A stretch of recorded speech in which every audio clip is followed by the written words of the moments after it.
Hi guys, it's Shelly here. Welcome to my channel and thank you for joining me today on this video. So I'll be colouring a page from Rita Berman's Meine Reise Durch Europa today.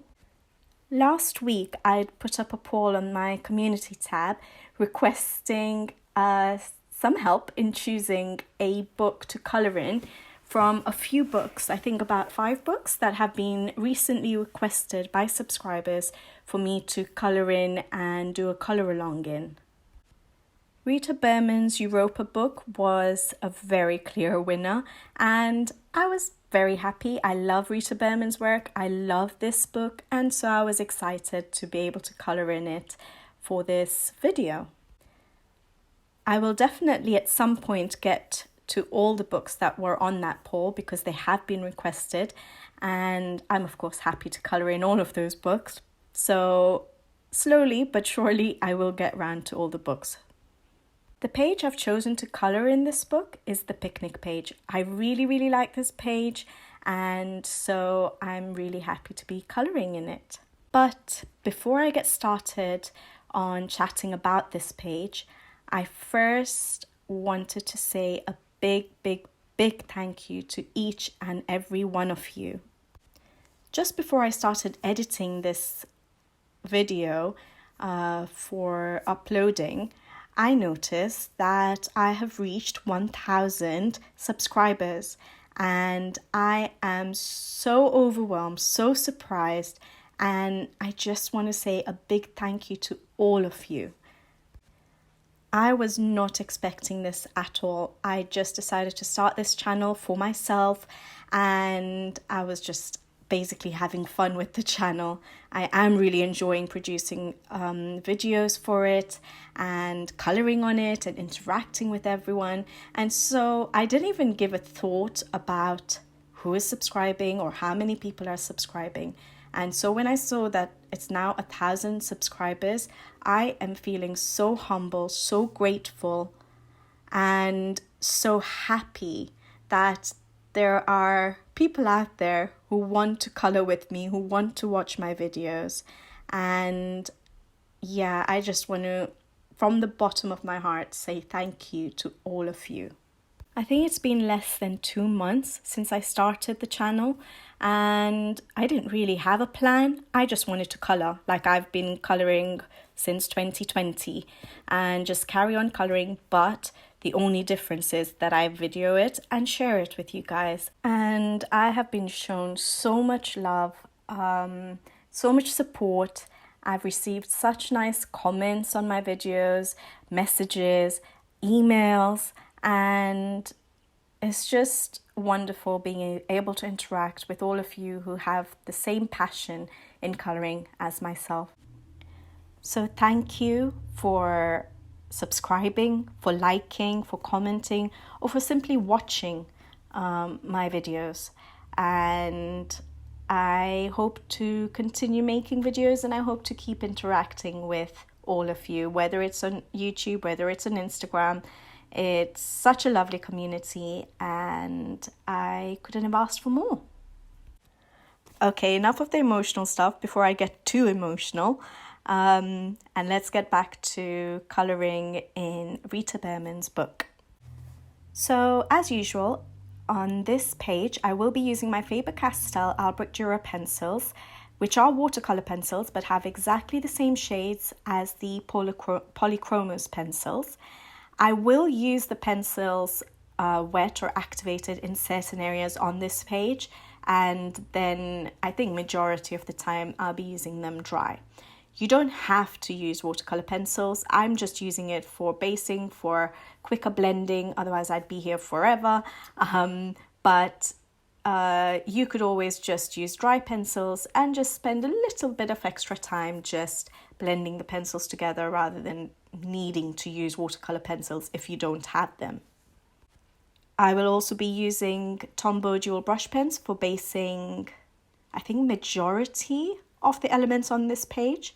So I'll share the shades on screen and then I will also list them in the description box below for easy reference for you guys. I majority of the times like to start with my backgrounds and the major or the largest elements on a page.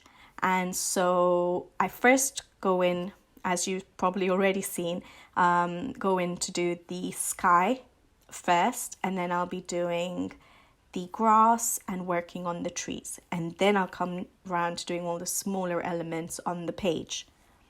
I did not have a plan for this page. All I knew was that I wanted to have pink trees. I think I've been using a lot of pink recently, and so I still haven't managed to get rid of the urge to use pink. But the reason I wanted to use pink trees, I thought I would try to mimic cherry blossom trees. I know these are not cherry blossom trees, but I wanted that effect of nice pink trees surrounded by green grass, and I don't know, in my mind it looked like it would be a great idea. So that's the only thing I knew about this page, was that the trees are going to be pink. So because the trees were going to be pink, I knew that the sky would have to just be a normal blue sky, and so that there's not too much color happening on the top half of the page. I added some few very simple clouds as well to the sky, just to break up the blue a little bit. And yeah, otherwise it's a very simple sky. For the grass, I try and use a few different shades of green to give the effect of certain areas of grass being darker, some being lighter, and I also add a little bit of yellow. I think it was the light yellow ochre that I used, just to give little patches of yellow like you would see naturally in grass, and to break up that greenery. And for the grass or the hills in the background, I try to make the green a bit darker so that it looks different from the grass that is closer to us, so that they look like they're in the distance. In both cases, the sky and the grass, I do use water to activate the pencils, but then I do go back over with my pencils, with the pencils dry. I'm not always keen on just a watercolor effect. I like to use pencils over it, especially in books like Rita Berman's books, where I want everything to be bright and well blended. And so I will go over in pencils after activating the watercolor. Following the sky and the basing of the grass, I will then start on the trees. I will show little portions, like I always do, on how I'm going to color the trees, the tree trunks, as well as the foliage. And then I will go off and complete it off camera, so that you don't have to watch something that's so repetitive and that will probably take really, really long. When I'm doing the shading on the grass, I also try to add some shadow effects. So I assume that my light source is from the top left corner of the page. And so for the basket, for the bowl of salad, and then also when I come around to it close to the trees, I try and add shadows of those objects that are being cast onto the grass. I don't know how successful it was, but I did attempt it.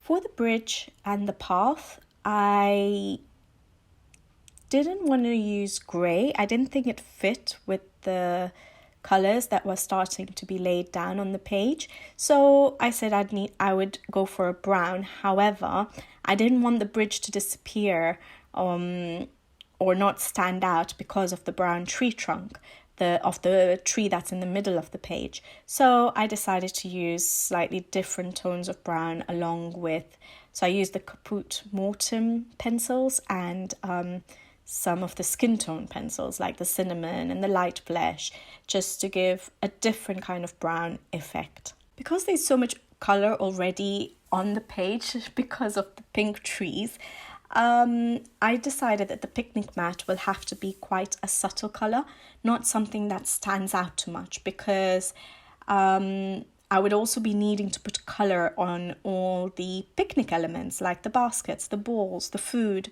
the birds. And so I decided to keep the mat subtle and then bring in a bit more color or different colors for those picnic treats and the flowers. Once all the large elements on the page were colored, so that's the sky, the grass, the trees, the bridge and path, the mat, I could now start concentrating and choosing what other colors I wanted to bring in to the page. And so I brought in some blues, some reds, some yellows, some greens, and a little bit of purple to break up the rest of the colors. I knew I wanted the birds to be blue, and so I first started with them, and I knew I wanted the radio to be yellow. And so with those colors in mind, I started to just pop a little bit of color here and there until everything started to come together. And then, as always, once I completed laying down all the colors and the page was completed, I used a lot of Posca white pen and a little bit of glitter gel pens. For the Posca white pens, I did decide to put a lot on the trees to sort of create the effect of having flowers in the trees. So I did do a little bit of dotting around just to give an effect of flowers, and then I also decided to bring it down to the grass to again give the effect of little tiny white flowers scattered around on the grass. I didn't think there was that much need for glitter gel pens, so I've put very little on the page. I don't think it was a page or an illustration that needed much glitter. I'm sure a lot of people will probably be disagreeing with me on that because sparkle is always good, but yeah, I thought that the page looked complete to me. I actually really like how this page has turned out. I know they're pink trees, but I think it works on this page, and when I'm looking at the page, it makes me really happy, and it makes me want to go there and sit under those pink trees and have a nice picnic. I get a lot of people asking me whether I start a page with a color palette in mind, and when it comes to Rita Berman's pages, a lot of the time I don't have a color palette in mind.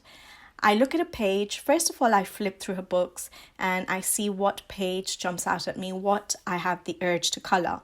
And usually when I have the urge to color a particular page, there's something on that page that I have a color in mind for. So for example, on this page, like I said at the beginning, the only thing I knew was that I wanted the trees to be pink. And so with that in mind, the rest of the colors slowly started to come together. I knew that the sky would be a simple blue sky. So I started with the sky. I started with basing my grass. I knew I'd keep that green. And then I started with the trees. And once those colors were laid down, then it was easier for me to see what other colors I wanted to bring in to break up the rest of the colors or to complete this page. So yeah, for a lot of Rita Berman's books, I have a color in mind for maybe one element on the page, and then I just take it from there. I know that doesn't really help, unfortunately, but there are certain illustrations where you can just start a page, and as you start to put down color, you start to see what other colors will look good on that page. And for Rita Berman's books, a lot of the time, that is what happens with me. But for other illustrations, for other books, that's not always the case. Yes, I do think up colors beforehand, or I may have a plan in mind, or I get some inspiration from some color palette I've seen somewhere. So it's not always the case that I just jump into a page and just wait to see what colors start to look good. But definitely for this page, that's what I did. So I'll stop rambling and wasting your time now, and I'll let you guys watch the video in peace. I hope you guys enjoy watching the video as much as I've enjoyed colouring this page, and I look forward to hopefully colouring in the other books that I had included in that poll, since there were requests, and I hope you guys enjoy watching all the videos. So once again, thank you for watching, thank you for joining me, and I hope to see you again on my next video. So until then, bye-bye.